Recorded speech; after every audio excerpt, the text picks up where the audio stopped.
What's up, riders? Kevin Wilson with BMX Hunters here, and today I want to tell you guys a little bit about how I got started racing and the chaos and bedlam that ensued.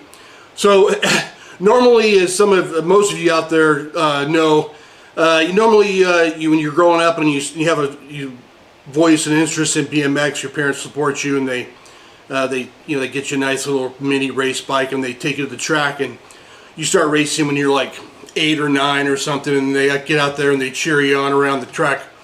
Well, that really didn't happen with my brother and I. What happened with us was, even though we had been on BMX bikes our whole lives, basically since we were 5 and 6, we didn't start racing until we were older, and we concentrated our early BMX time on jumping and street riding around South Pasadena, where we grew up in California.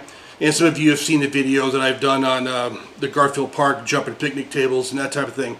But we jumped a lot and we rode a lot, but we never raced. And we would bother my dad all the time. Dad, can we please go to the track? Please, Dad, can we please go to the track? And he was supportive of us. He didn't, he liked that we rode BMX bikes, but he had other things better to do, and he really wasn't interested in taking us to the track. For some reason, I don't know why. There were several tracks around our house.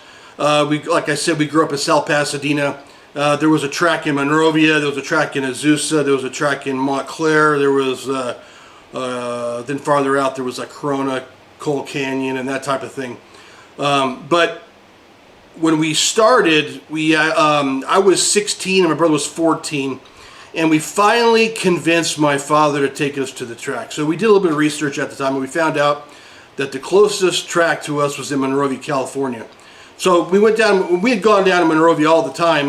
My mom and her best friend used to take us down there, and when we were real little, and we used to get our bike parts down there at the Edwards Swap Meet on Myrtle and I don't know what the hell, on Myrtle down there in Monrovia. So we were familiar with the Monrovia area. So we went down there, and finally, we just asked my dad, can you please take us to the track? So he relented. So Sunday morning, a couple of my friends came down. They heard we were going to the track, so they said, oh man, we want to go to the track too. So we all piled in my dad's Dodge van, made the trek down to Monrovia, which wasn't too far, and the track was kind of hidden on some side streets. It really wasn't on a main street, so it took us a little bit to find the track. We found it. We drove into the track. And turns out that we got there right after races had just finished, and we were kind of bummed out. But we looked at the track and we couldn't believe it. This is the first track we'd ever seen.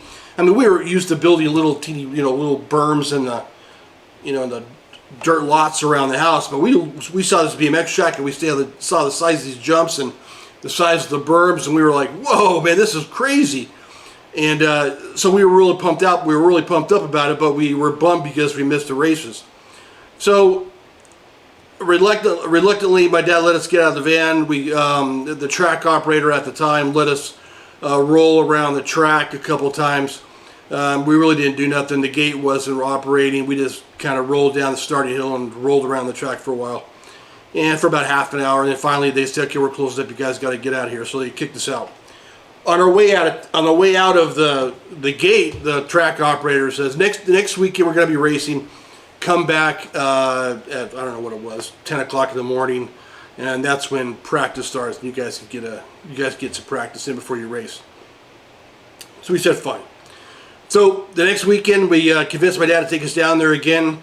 Once again we all pile in the van, drive down there, and when we drive into the Monrovia track, no one's there, right? There was one guy working on the facility, and we said, "Hey, I thought you guys were racing at 10 o'clock. They thought we'd start.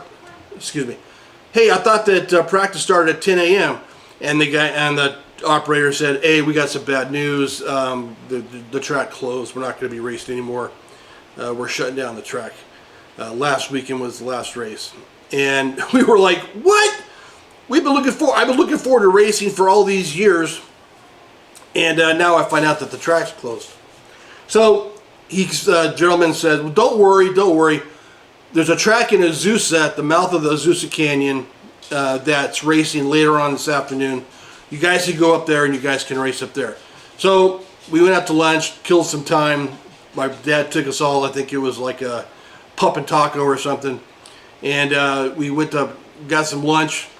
And then we drove on up to the Azusa Canyon, and lo and behold, we found the Azusa ABA track behind the Elks Lodge. And we go to sign up, and I'm all excited. My brother's excited. My friend Chris Fikes is excited. And we sign up to race our very first race. I'm 16, my brother is 14, and our best friend Chris Fikes is 15. So my brother ended up having a 14 beginner class for himself. So he got to race 14 beginner, and which was good for him because he never raced before. I think Chris Fikes had a 15 intermediate that he raced. He got blown out by the intermediates. He was a beginner. He never raced before. So he got blown out by the intermediates, and he lost. He never got out of the motos, obviously. Which leads us to me. I'm 16 years old. I'm the oldest of the bunch, and as you probably already can guess, there was no 16 beginner class for a regular Sunday afternoon race in Azusa, even at that time with the big turnouts that they were having. So they didn't tell me what was going on. They just automatically put me in 16 expert. Now, I could ride a bike, but I never raced before, right? So they don't tell me that I'm racing 16X. They just put me in 16X. So when I go up there and check the moto sheet, it says 16 expert, and I didn't know who I was racing. I was new. I never raced before. So I get on the gate, and I look to the left, and there's a guy with a Cook Brothers jersey on. I look to my right. There's a guy with a GT jersey on, and then there was a couple of guys with the main bike jerseys on. Then there was another guy with a Magic Mushroom jersey on, and I was like, wow, I'm in a long sleeve t-shirt with a full face helmet. I was looking all dorky. So I get on the track, I get on the gate, and this is back before they had the electronic starting gate, right? It was hand thrown. So the gentleman says, okay, riders, set them up. Riders ready, pedals ready, go. And he threw the gate down, and I looked to my left, I looked to my right, and I was the only one on the gate. These guys were gone. I got smoked so bad that I almost got lapped. So the first time that I raced, I had to race 16 expert in Azusa, California at the ABA track, and I got absolutely bupkis. I got blown out. It was embarrassing. And two of the guys that I raced that day were actually on the main bikes team, which I ended up getting on a couple months after that. But I had to go to school with these guys, so I had to hear it at school the next day, all next week. Dude, you got blown out at Azusa on your first race. It was embarrassing. Turns out that you may be wondering, well, who the hell did you race on your first race? Well, the Cook Brothers rider was Mike Guittardi, which was a top-level 16 expert at the time. Not unbeknownst to myself, he was a factory rider. I also raced Dave Wilson, no relation to myself. Dave Wilson, turns out that I later learned that his parents actually co-owned the track, and he was one of the original JMC factory riders when Jim Melton started the racing team in his BMX company. Very, very fast local rider. There was a guy on the Magic Mushroom team that I actually went to school with. Then there was the two gentlemen, Corey and Brant Clark, that I went to school with. They were racing for main bikes. It was a stack gate, 8 riders, 7 experts, and me. I got blown out, but you know what? Like every good rider, I didn't let that get me down. I went back the next week, and I raced, and I got better and better over time. And I ended up turning expert after about 3 months after started racing. So that should go to show you that you never quit.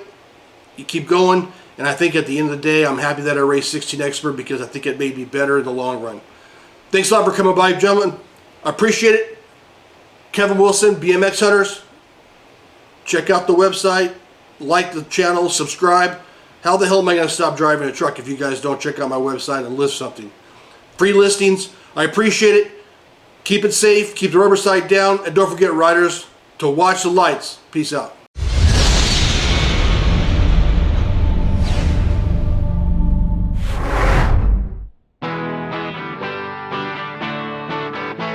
Once upon a time in the early 1970s, children began racing their bicycles on dirt tracks in Southern California, drawing inspiration from the motocross superstars. Now, we, the BMX hunters, are interested in purchasing almost any old, rusted, shiny, or incomplete BMX bike, along with BMX-related items, such as clothing, helmets, and so on.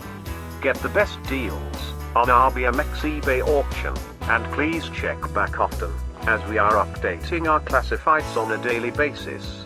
If you bleed BMX, subscribe to the channel.